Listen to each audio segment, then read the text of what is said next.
Hi, and welcome to the 10 Minute Food Truck Training Podcast. My name is Bill Moore. I'm the founder of Food Truck Training Group on Facebook, co-owner with my beautiful wife, Melissa, of our own food truck. It's called Food Truck 101, and I'm the executive director of the National Street Food Vendors Association, which is a nonprofit dedicated to education, advocacy, and uplifting all food vendors. All this week, I'm speaking with Matt Selig. He is an executive chef, an entrepreneur, and just an all-around neat guy. Today, we're going to be talking about food protection managers. Before we get into that, I want to remind you guys I'm going to be in Orlando, Florida, where I'll be giving 3 classes. I'll be part of a panel discussion. I'll be doing a whole bunch of things for the Food Truck Owners Expo. And again, that's in Orlando, Florida, November 12th and 13th.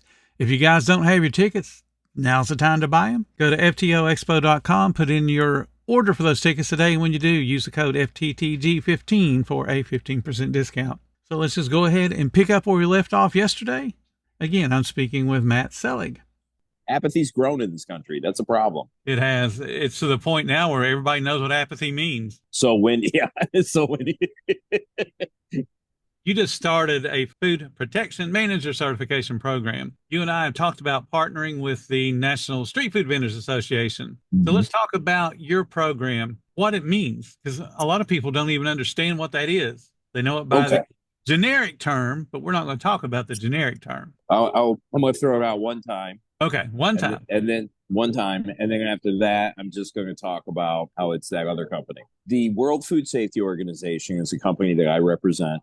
They are a global company, and they just made their footprint in the United States. Myself and my 2 partners are the representatives of that footprint that we are making in the U.S. They have focused mainly on food safety management systems throughout the globe and working with partners and developing different management systems in all areas of food service to make sure that food is safe.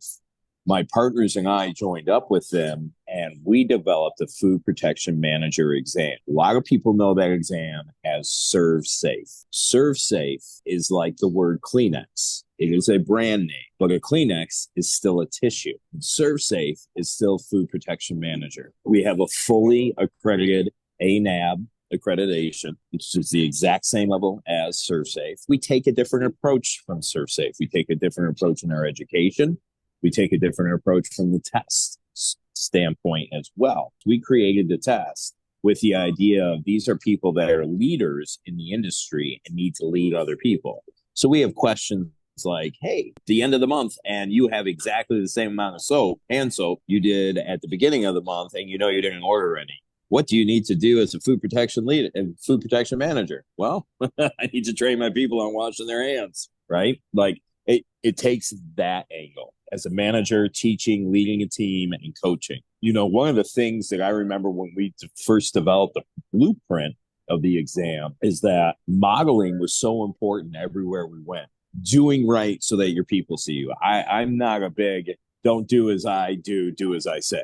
I'm not down with that. You know, even my students at culinary school, I'll tell them like, hey, if you see me running the kitchen and I get all excited and start jumping on something, I didn't put my hat back on or my apron back on. You have every right to call me out on that because I'm going to call you out on it. And I don't call you out on it because I'm against you. I call you out on it because I'm on your team and we need to maintain this level. So if I misstep, help me. You calling me out is helping me. You know, it's taking that leadership perspective. As far as our education goes, it is autodidactic. We do have live training that can go along with it. We supply all those materials to our proctors. You can become a proctor to proctor our exam and make money on the side as well. I definitely know that with the other company that we mentioned earlier, I have done that for a number of years. We decided to do this exam for one simple reason. We were working with the NRA. I was trying to work with the NRA, who owns ServSafe, and had some serious issues with some of the educational material they sent me. It was basically on a flash drive. The flash drive was faulty, and I asked for a new one. And the whole process that went down after that was just deplorable as far as customer service is concerned. And the lady I was talking to on the phone, she just kept saying, sir, this is our procedure. This is our policy. And it dawned on me, it's like, oh, this isn't you. You're doing your job. You're doing your job well. Congratulations to you for that. So the problem is you have policies directly contradicting the idea of customer service. Because if something was wrong with my iPhone and I called Apple, they would ship me out a new one and say, put your old one in this package, wrap it back up, and send it back to us. And that was not at all what the scenario was. I don't want to get into it any further than that. But it was just like, you're the National Restaurant Association. You should be leading what hospitality is in our industry. And look at what I said with our test. Modeling is the most important thing. You're supposed to model hospitality in our industry. I just paid a couple $100 for something from you and it's faulty. And you act like it's my fault. Okay, I won't do business with you anymore. The problem was I want to walk away from them. And at the time, there wasn't really a whole lot. We were the 7th accredited program. It took us almost 3 years to get that accreditation. It was not an easy process. There are now 10 accredited programs there. I love our angle. I love our approach. Our classes are somewhat whimsical, the way we put them together, but they are also very hard hitting on delivering the information that you need. And as an educator, one of the things that kills me the most is when it comes time to take a food protection manager exam and everyone will walk in with their book with the plastic on it so they can rip the plastic off and get the code for the book. It's like, why did we spend money on that book? And I saw that more than I didn't see it. If I gave a test to 10 people, 8 of them walk in and peel the plastic off. It's like, okay, that doesn't work. That book is absolutely worthless. I thought to myself, what if there was something that people could watch? There is some reading. And if we had stopgaps everywhere where they had the opportunity to answer a question set. Honestly, we set it up so you have 5 chances for every question set. It is very easy to go back and find the right information for the questions you got wrong and move along, because the idea is that you're educating yourself. It's not a stump you setup. Is the test easy? No.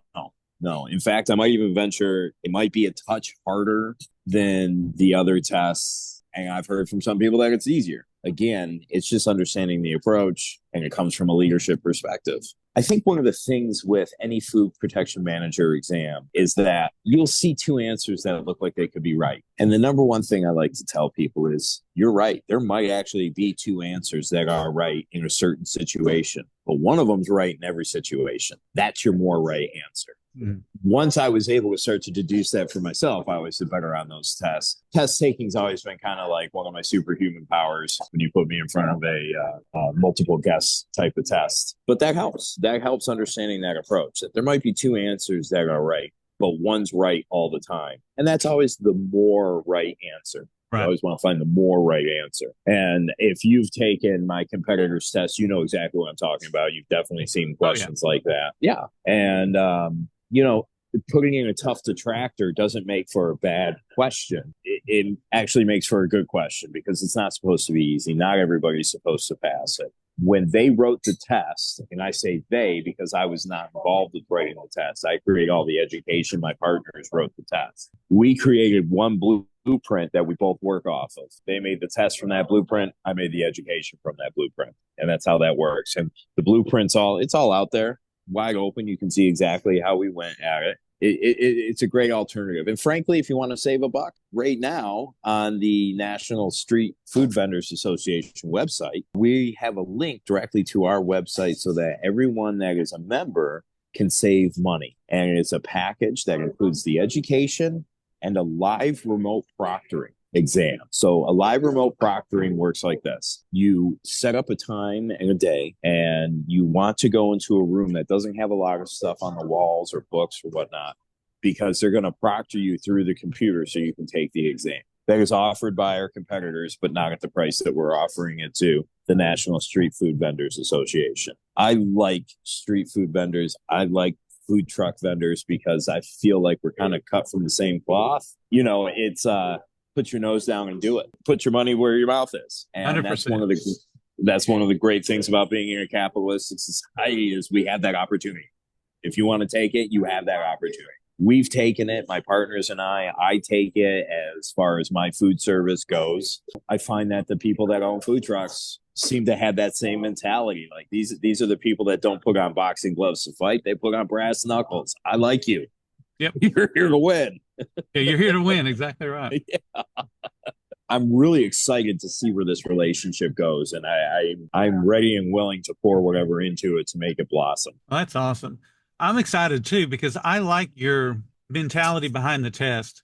One of the things that people describe me as being is very professional. Bill's a straight arrow. I say what I mean what I say, but I also look at things from that professional aspect and the leadership aspect that you're talking about. Passing the test and not learning from it is useless. And there are food truck owners that all they want to do is pass the stupid thing so they can have that little certification. And if they don't actually learn and remember what they've been taught, that's going to come back to bite them, not only in potentially making somebody sick, but it's also going to impact the business negatively where they don't have a business anymore. Could we talk about that just a little bit? Why should people get a food protection manager certification? Dead customers don't come back. Very true. Very true. If somebody sees the way you run your operation and it doesn't look clean, they're going to be turned off by that. My wife and I went to a local restaurant by our house that opened at the start of the summer. I don't think they'll be around at the start of next summer. And it's because of what we experienced when we were there. My wife has seen me develop all these programs, kind of from a distance. I'm a hermit. I'm in the basement working on this stuff. So she sees some of it and I talk to her about it a little bit, but she's sitting there and she goes, "Oh my God, this place is absolutely disgusting. They keep touching all those, those Thomas Keller ice cream cones with salmon mousse or whatever." Yeah. Right. The guy that was making them was not wearing gloves, was touching everything. And my wife was like, "We are never coming back here again." She said it. I let her say it. And I was just sitting there going, "Yeah, I'm not spending money in this joint again." Right. But it is more important to the people that are eating the food to see that you handle your business properly. If you want them to come back, they might sit there and be all smiles in front of you and take 2 steps away from you and throw your food away and go, "Losing that $10-12 for that sandwich just saved my life. It's worth it." And that is directly the mentality. "Oh, it saved my life. You were trying to kill me." Well, we weren't trying to do anything we didn't know, and we could have gotten sick, which is a lot gentler than "you were trying to kill me." But that is the perception, and perception creates reality. Definitely does. I mean, if you look at the example of what happened to Chipotle a few years ago when they had the neurovirus. They have noro? It was neurovirus. And they tracked it down to a handful of restaurants where the problem mainly was hand washing. 2 things that need to be done really by us as far as food handlers: keep clean and watch your temps. Those are the 2 greatest areas that we can control food safety. If we are clean and if we're watching the temperatures on the food, is the food reaching the temperature it needs to read? Is it being held at the temperature it needs to be held at? Is it being cooled properly? People do not understand the importance of cooling food properly. Especially it's still a time temperature thing. Well, the amount of times I've seen 4 or 5 gallons of sauce get dropped into a plastic Lexan and then thrown into the cooler. A, plastic insulates that heat in there. Yeah. B, you've got no surface area in that bucket for the steam to escape, so it just stays warm. You come back 12 hours later and that sauce is still at 70 degrees. Yep. Whoa, that is death in a can right there. 100% it is. And nobody even thinks about it. Nobody thinks about it. If you want to cool sauce quickly, put it in a metal container, put that container in ice water, stir it. That'll drop the temperature real fast. Put it on sheet trays. Increase your surface to mass ratio. That'll cool it really fast. Like, you have different options. But the thing is, if you don't protect that, you don't understand that fully, you're going to run into problems. Yep. Hey, what happened to those customers? Oh, we killed them. That's why they don't come here anymore. What a bummer. Got to replace them now. Yeah. Spend more money to replace them than you would to turn them into a loyal guest, for sure. Let's find people with better immune systems. All right, cool. Yeah. It's like we put that on an application. You can't eat here unless you have a good immune system. All right, tomorrow we're going to be talking about how it's okay to have a small menu and how that's going to benefit you as a food truck owner. I want to thank you guys so much for listening today. If you're enjoying what we do, please subscribe to the podcast. If you love what we do, then show a little support. There's a link in the description to make that happen. Until tomorrow, you guys have a profitable day.